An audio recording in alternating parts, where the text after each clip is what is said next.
شروع اللہ کا نام لے کر جو بڑا مہربان نہایت رحم والا ہے۔ لوگوں کو ان کی خواہشوں کی چیزیں یعنی عورتیں اور بیٹے اور سونے اور چاندی کے بڑے بڑے ڈھیر اور نشان لگے ہوئے گھوڑے اور مویشی اور کھیتی بڑی زینت دار معلوم ہوتی ہیں، مگر یہ سب دنیا ہی کی زندگی کے سامان ہیں اور اللہ کے پاس بہت اچھا ٹھکانہ ہے۔ اے پیغمبر ان سے کہو کہ بھلا میں تم کو ایسی چیز بتاؤں جو ان چیزوں سے کہیں اچھی ہو؟ سنو، جو لوگ پرہیزگار ہیں ان کے لیے اللہ کے ہاں باغات بہشت ہیں جن کے نیچے نہریں بہ رہی ہیں، ان میں وہ ہمیشہ رہیں گے، اور پاکیزہ بیویاں ہیں، اور سب سے بڑھ کر اللہ کی خوشنودی۔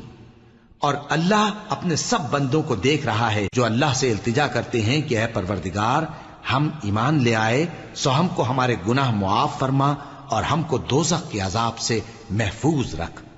یہ وہ لوگ ہیں جو مشکلات میں صبر کرتے اور سچ بولتے اور عبادت میں لگے رہتے اور نیکی میں خرچ کرتے اور اوقات سحر میں گناہوں کی معافی مانگا کرتے ہیں۔